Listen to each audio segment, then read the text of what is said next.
Le thème du jour, c'est « Et toi, est-ce que tu as fini ton arche ?» Est-ce que tu as fini ton arche? C'est une question. Alors, pour y répondre, il va falloir peut-être que je vous explique un petit peu le pourquoi du comment, le pourquoi des choses, le pourquoi est-ce que je vous pose cette question.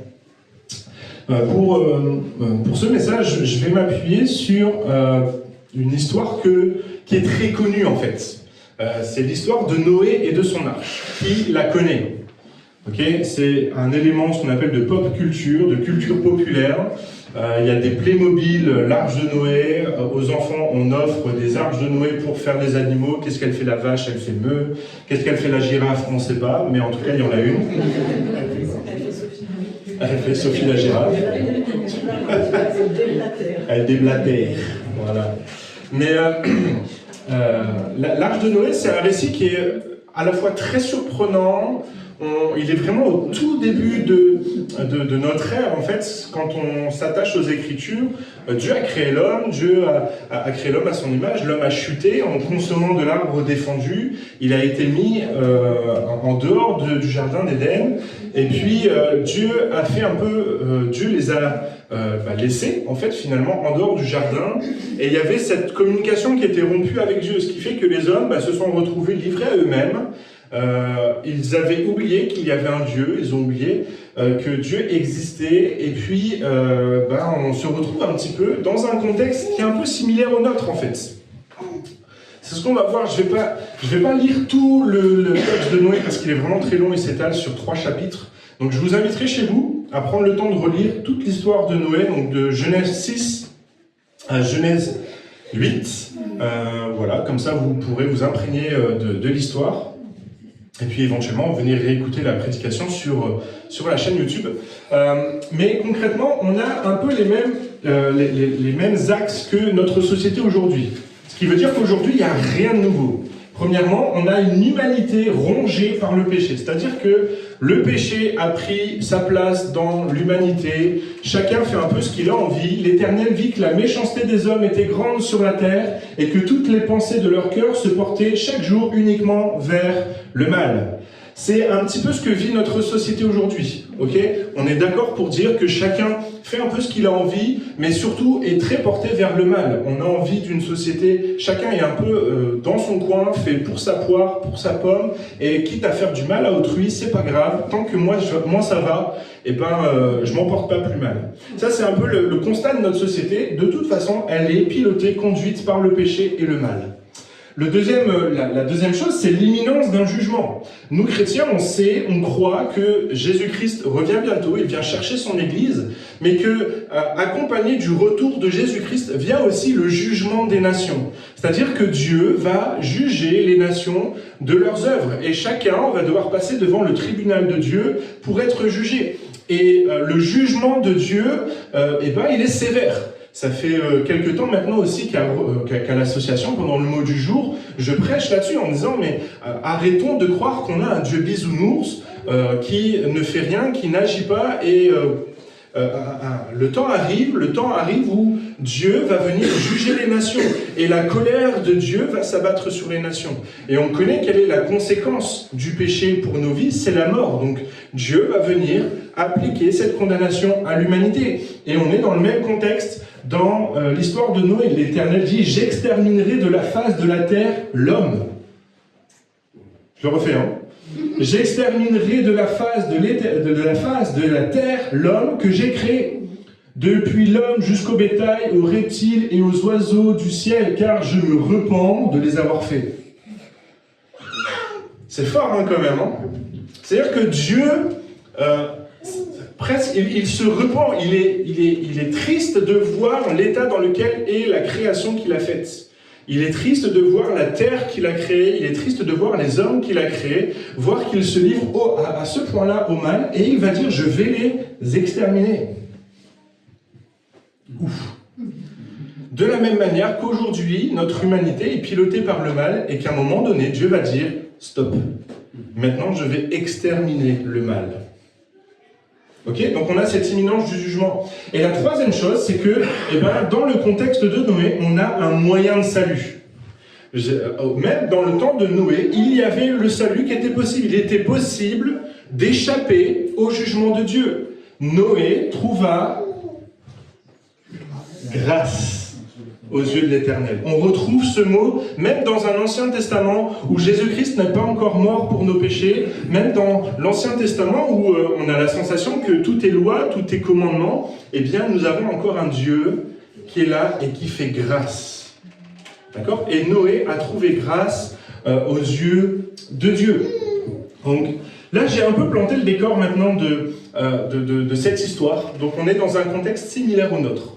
Ce qui veut dire que concrètement, tout ce qui va se passer dans la vie de Noé, eh bien, ça nous concerne nous aussi. Parce qu'on est dans le même, dans le même contexte. Et même la Bible déclare que, eh bien, du même au temps de Noé, il y a peu de gens qui se sont tournés vers Dieu. Encore aujourd'hui, peu de gens vont se tourner vers Dieu. Mais il arrivera un moment où Dieu va descendre sur terre pour accomplir le jugement de Dieu. La colère de Dieu va s'abattre sur les nations, et les nations seront détruites comme au temps de Noé.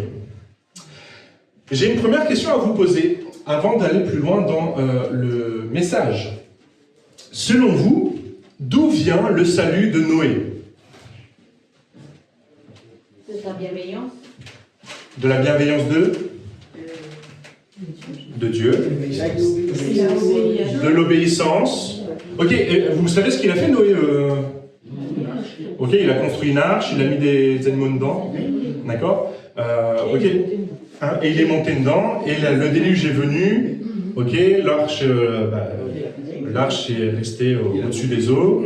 Ok, vous avez toute cette histoire en tête. Hein. Ok, je repose ma question. D'où vient le salut de Noé? De Dieu.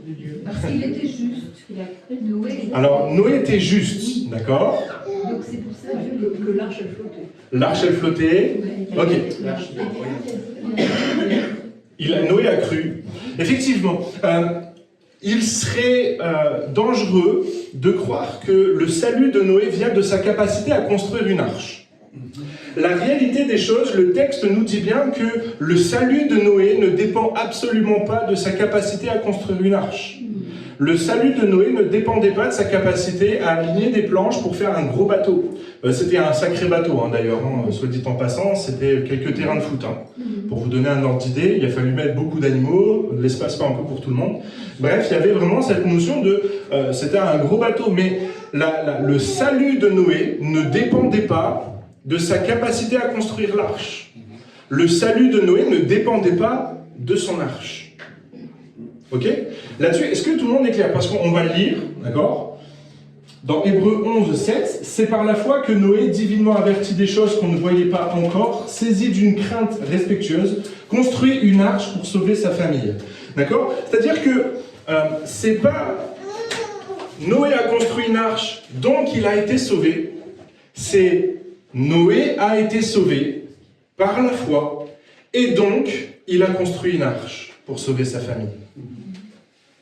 Je le refais. L'ordre, c'est pas parce que Noé a réussi à construire une arche, alors il a été sauvé. C'est Noé a été sauvé par la foi, alors il a construit une arche pour sa famille. Dans nos vies aujourd'hui, on aurait tendance à croire que c'est nos œuvres, nos actions, notre capacité à faire des projets, à rentrer dans la mission que Dieu nous a confiée. On aurait la sensation que c'est notre capacité à sauver beaucoup de monde qui fait que l'on est sauvé.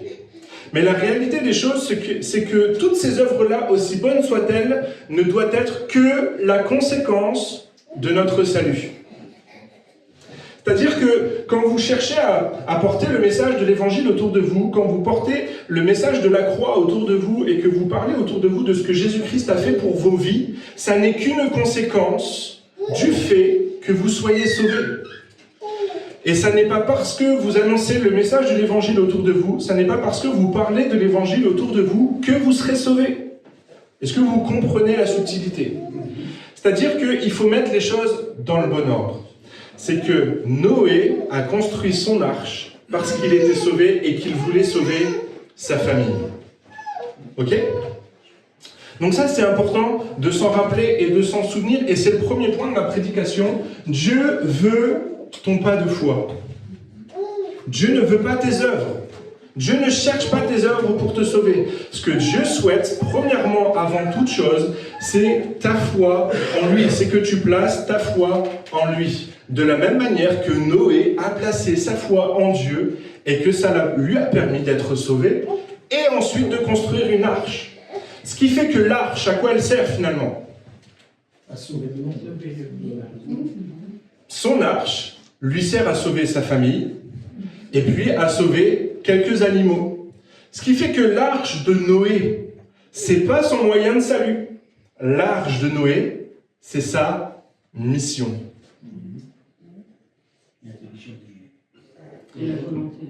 Alors, c'est ce que Dieu lui a demandé de faire. C'est sa mission, ça n'est pas son moyen de salut. Je le redis, l'arche de Noé n'est pas son moyen de salut. L'arche de Noé, c'est sa mission. D'accord? Bien sûr, pour construire l'arche, on le verra plus tard, mais bien sûr, pour construire l'arche, il va falloir de l'obéissance, il va falloir de la sagesse, il va falloir de l'écoute de Dieu. Mais on verra au fur et à mesure du message que la construction de l'arche n'est pas un moyen pour Noé d'être sauvé, c'est un moyen de remplir sa mission sur terre. Ça va?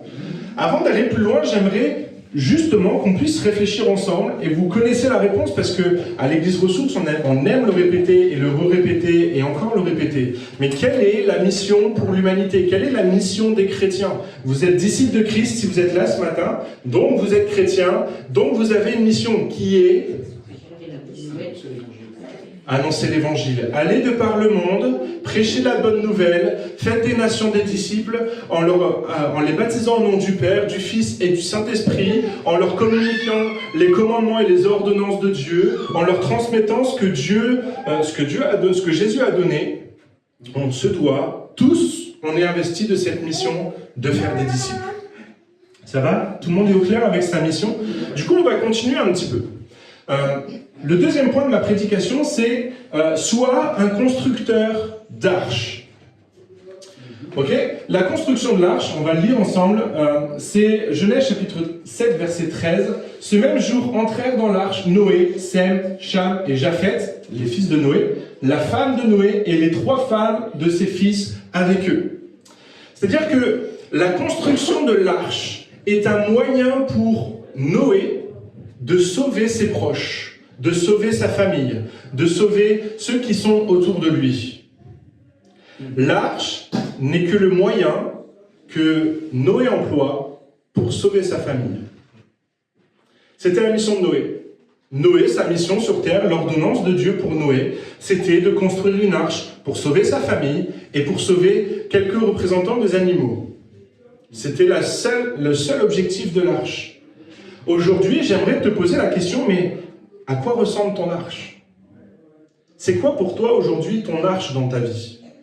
Quel est le moyen que tu utilises pour remplir la mission que Jésus t'a confiée? Bien sûr qu'on est tous appelés à faire des nations des disciples, en les baptisant au nom du Père, du Fils et du Saint-Esprit. D'accord? Ça, c'est la mission universelle. Mais on n'est pas tous appelés à la remplir de la même manière. On n'est pas tous appelés à le faire et à fonctionner de la même manière. Ce qui fait que chacun, pour notre part, nous avons un moyen de remplir cette mission. Par exemple, pour certains, eh bien, c'est d'aller remplir une mission humanitaire, c'est-à-dire d'aller prendre l'avion, prendre le bateau pour aller dans des pays étrangers, apporter des soins, apporter de l'aide médicale, apporter de l'aide sociale dans des contrées tout en annonçant l'évangile. Okay, à des populations qui n'ont peut-être jamais entendu parler de Jésus. C'est leur moyen eux. Pour certains, c'est, pour Ressources du Samaritain, ou pour mes parents par exemple, ça a été de bâtir une association d'aide alimentaire, une association caritative, dans laquelle, vendredi après vendredi, le message de l'évangile allait être annoncé, tout en distribuant des colis alimentaires pour nourrir. Peut-être que pour toi, ça n'est simplement que d'ouvrir ton salon à tes proches, à tes amis, pour avoir un temps convivial, de qualité, où tu vas pouvoir parler de ta foi, pouvoir témoigner. Peut-être que pour toi, cette mission, elle passe par des temps de prière intenses pour ta famille, pour tes proches, pour tes amis. Peut-être que pour toi, ça passe par une mission, c'est peut-être un appel au ministère. Peut-être que Dieu t'appelle à rentrer dans un ministère de pasteur, d'évangéliste, de docteur. Peut-être que Dieu t'appelle à rentrer dans ce type de ministère, d'accord, pour fonder des églises, pour implanter des nouvelles œuvres, pour avoir des disciples, pour avoir des personnes dont tu vas t'occuper. Pourquoi? Parce que c'est aussi une des manières, une des missions, un des moyens que tu as pour remplir cette mission. Mais peu importe la mission que tu as en tête, peu importe ce moyen que tu as en tête pour sauver les peuples, j'aimerais qu'on voit au travers de la construction de l'arche des principes de base. Okay, ton arche, c'est ton foyer, ton témoignage, ta présence spirituelle, ton amour pour les tiens. D'accord? Ça, c'est l'arche. Maintenant, on va voir comment Noé a construit son arche. La première chose que Noé a utilisée, c'est ce qu'on appelle du bois de gopher. Alors, c'est particulier parce qu'aujourd'hui, on n'a pas de référence de ce que c'était réellement le bois de gopher. On suppose, on pense que c'était du bois, mais un petit peu tortueux, un petit peu tordu. A priori, je crois que c'est le même bois qui a servi pour faire l'Arche de l'Alliance. C'est ce même type de bois. Et vous vous souvenez, ce bois tortueux représente quoi? Notre humanité. C'est-à-dire que pour construire ton arche, il va falloir que tu fasses appel à ce que tu es. Avec tous tes défauts, avec toutes tes qualités, avec tout ce que tu représentes, Dieu veut construire une arche. Mais pour ça, il faut que ton humanité, ce que tu es, soit disponible pour Dieu. Dieu ne peut pas t'utiliser si tu n'es pas disponible pour lui. Ensuite, cette arche, elle est construite avec une seule porte. Il n'y avait pas 25 000 portes, il n'y avait pas des portes tout autour du bateau. Non, il n'y en avait qu'une seule. Une seule par laquelle tous sont passés. La famille de Noé, Noé lui-même et les animaux. Et cette porte, c'est Jésus. C'est la réponse universelle de Ressources Samaritains, de l'église Ressources. D'accord? C'est Jésus. C'est toujours Jésus.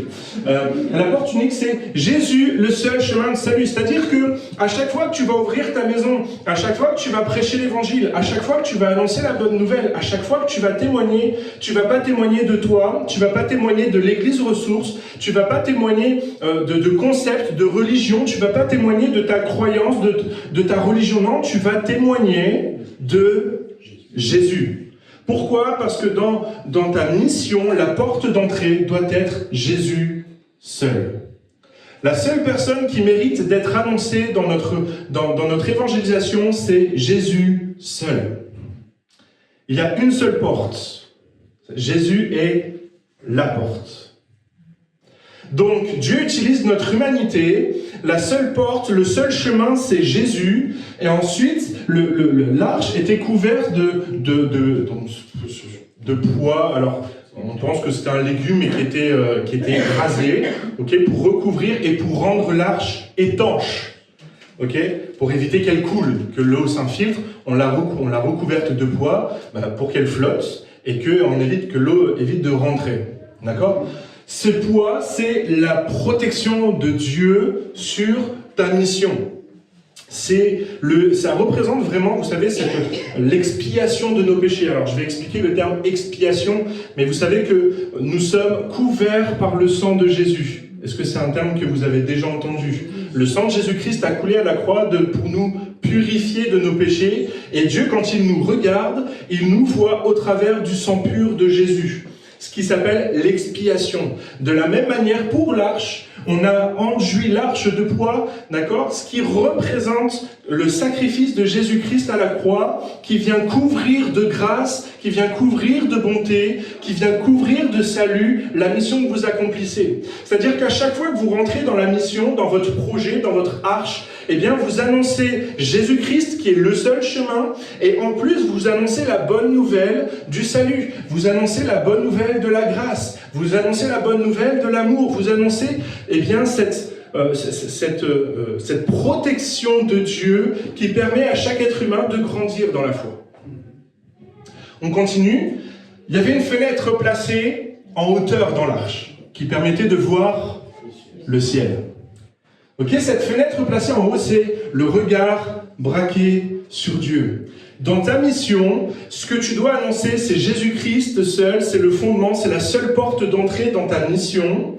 D'accord ? C'est couvert par la grâce de Dieu, par l'amour de Dieu, et le regard en permanence braqué vers Dieu.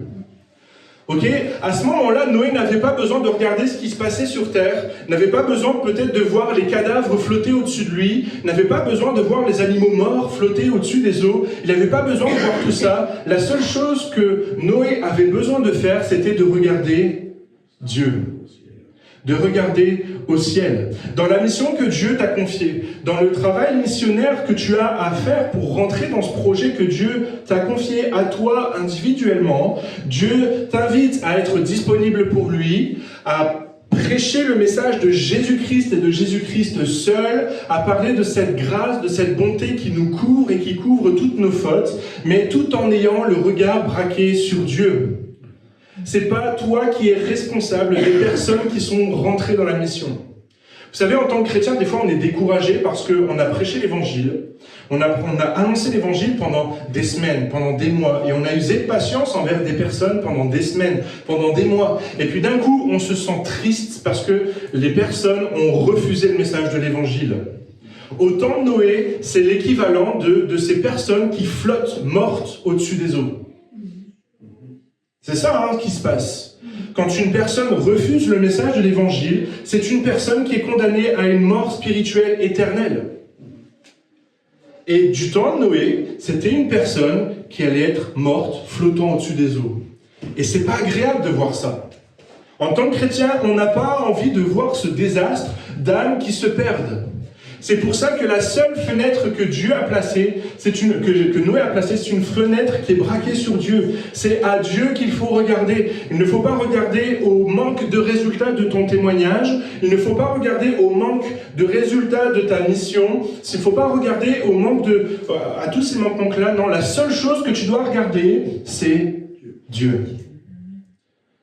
Chacun a le choix de rentrer dans l'arche, de rentrer dans cette mission, de rentrer dans ce projet. C'est le choix appartient à chacun. Ça n'est pas ta responsabilité de faire les choix. Ta responsabilité, c'est d'être disponible pour Dieu, de prêcher le message de l'évangile de Jésus-Christ, la seule porte d'entrée, un message de grâce, de protection divine, d'amour, de paix, de joie, avoir un regard braqué sur Dieu.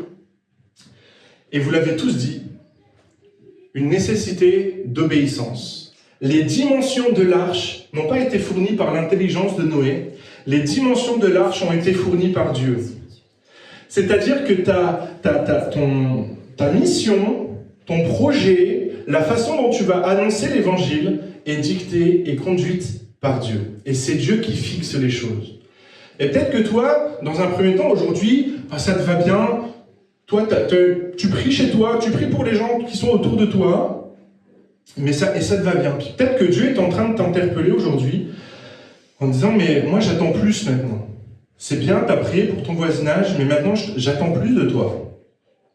J'attends que tu deviennes intentionnel, que tu sois disponible pour moi, pour bâtir une arche, pour ouvrir ta maison, pour parler autour de toi, pour annoncer l'évangile, pour annoncer le message de la croix. » C'est pas juste être assis dans son canapé et attendre, non, c'est obéir sans compromis au message, à la volonté de Dieu pour ta vie.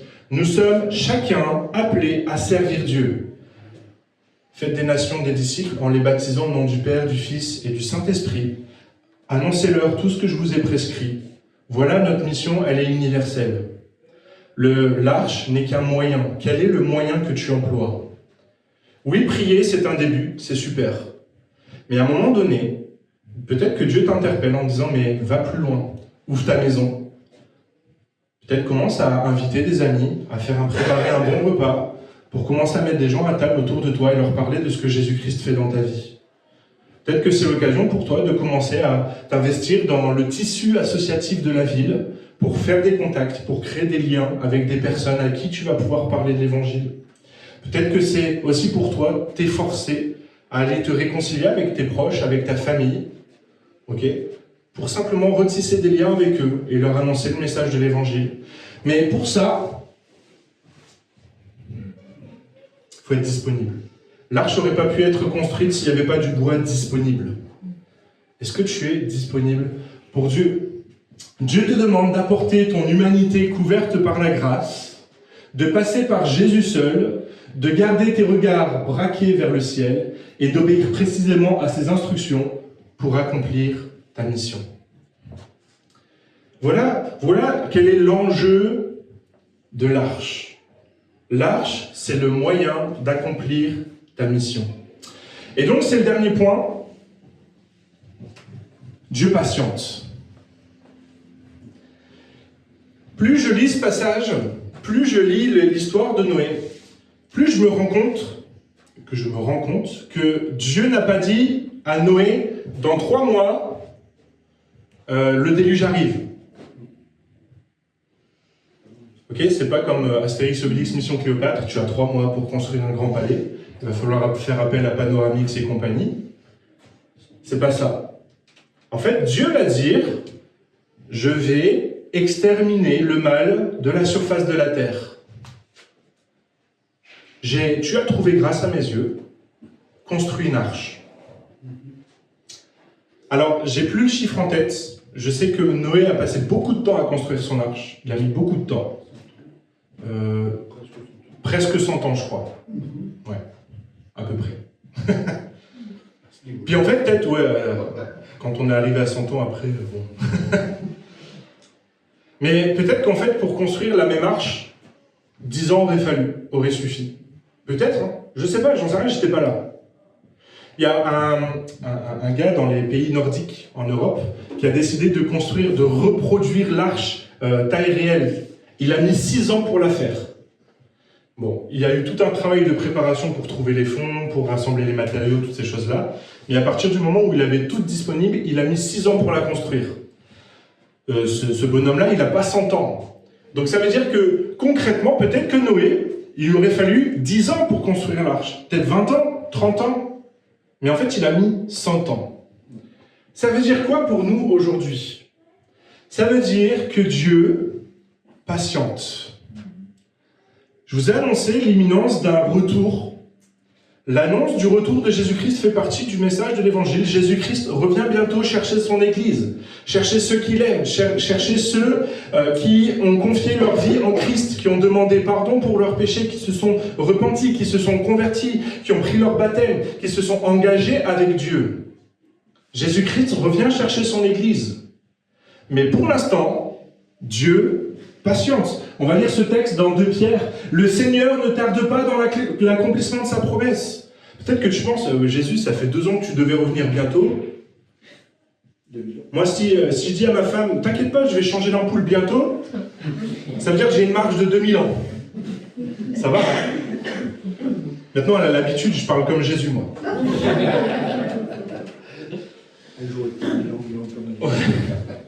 La réalité des choses, c'est que on a la sensation que Dieu nous a oubliés, qu'il tarde à l'accomplissement de sa promesse. Mais c'est pas ça en fait. Jésus ne tarde pas, Dieu ne tarde pas, comme quelques-uns le croient, mais il use de patience envers nous. Il use de patience envers nous, ne voulant pas qu'aucun périsse, mais voulant que tous arrivent à la repentance. C'est-à-dire que Dieu souhaite, et c'est sa volonté suprême, c'est la volonté de Dieu. Dieu souhaite que tous les hommes soient sauvés et parviennent à la connaissance de sa justice. Mais ce que Dieu souhaite par-dessus tout, c'est aussi venir chercher les siens. Mais en attendant, pour l'instant, il patiente. Pourquoi? Parce que tu n'as pas annoncé l'évangile à ton voisin. Parce que tu n'as pas annoncé l'évangile à ton collègue. Parce que tu n'as pas annoncé l'évangile à ta famille. Parce que tu n'as pas annoncé l'évangile à Saint-Goël. Parce que tu n'es pas rentré dans la mission que Dieu t'a confiée. Et Dieu patiente. Dieu patiente de façon à ce que tous, chacun, chaque Saint-Sois, chaque Barlinoise, hein? Barlinois, Saint-Sois, Mazingarbois, tous les habitants du bassin minier aient entendu parler du message de l'évangile. L'évangile qui sauve, de Jésus-Christ qui est mort et ressuscité pour nos péchés. Il attend que le message de l'évangile soit propagé à tout le bassin minier. Il attend que le message de l'évangile soit annoncé à toute la France. Il attend que le message de l'évangile soit annoncé à toute la terre. De façon à ce que chaque être humain ait un moment dans sa vie eu l'occasion de faire un choix délibéré de son salut, d'accepter de rentrer dans l'arche ou d'en sortir, d'accepter d'être sauvé en demandant à Dieu pardon pour ses péchés, en passant par la croix et en se repentant et en prenant son baptême. Il attend ça. Et pour l'instant, Dieu attend. Tant que ton arche n'est pas prête, il y a des âmes qui attendent. Et Dieu patiente. Mais il veut que tu avances. Si Dieu tarde à revenir, c'est parce qu'on n'est pas tous rentrés dans cette mission de faire des nations des disciples. Si Dieu patiente, c'est parce que tu n'as pas encore annoncé l'évangile autour de toi. Je suis peut-être un peu chatouillant ce matin. Mais je suis sûr que si je pose la question qui aimerait que Jésus-Christ revienne ce soir? Ok? Plus de peur, plus de tristesse, plus d'angoisse, plus de souffrance, plus de lumbago, plus d'arthrose, plus de maladie, plus de péché, une vie pleine de joie, de bonté, de félicité. Bref, une vie extraordinaire dans la présence de Dieu. Et on y aspire tous. Le dernier texte de la Bible, les derniers versets, c'est « S'il te plaît, Jésus, reviens, délivre-nous ». Mais Dieu dit « Non, moi je patiente. Parce qu'il y a encore des âmes à sauver. Je patiente parce que tu n'as toujours pas été annoncer l'évangile à ton voisin, à ta voisine. Je patiente parce que tu n'as toujours pas parlé de l'évangile à tes proches, à tes amis.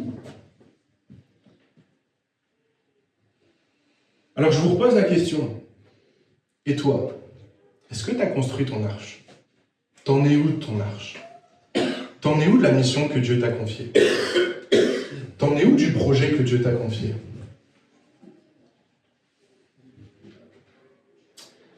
C'est une question qui n'appelle pas de réponse, mais qui vous appelle à réfléchir. On va prendre du temps dans la louange, dans l'adoration. Et vous savez qu'habituellement, j'aime bien quand la louange et l'adoration, on vit des choses pour soi. Mais là, j'aimerais qu'on puisse rentrer aussi dans une autre dimension de mission. C'est-à-dire que je puisse commencer à réfléchir, ok, Seigneur, à qui tu veux que j'annonce l'évangile? Qui j'ai besoin de faire rentrer dans mon arche? Qui tu souhaites que je fasse rentrer dans mon projet, dans ma mission pour toi? Qui sont ces personnes qui doivent passer par Christ pour être couverts de la même grâce et éviter le jugement de Dieu? Quelles sont les personnes que je ne peux pas supporter voir mortes, flottant au-dessus des eaux au jugement dernier? Quelles sont les personnes que je ne supporterai pas de voir mourir au jugement dernier?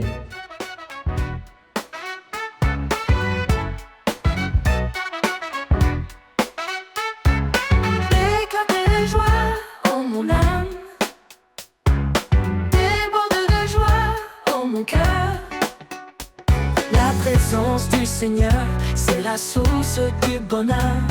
Éclate, déborde de joie, oh mon cœur.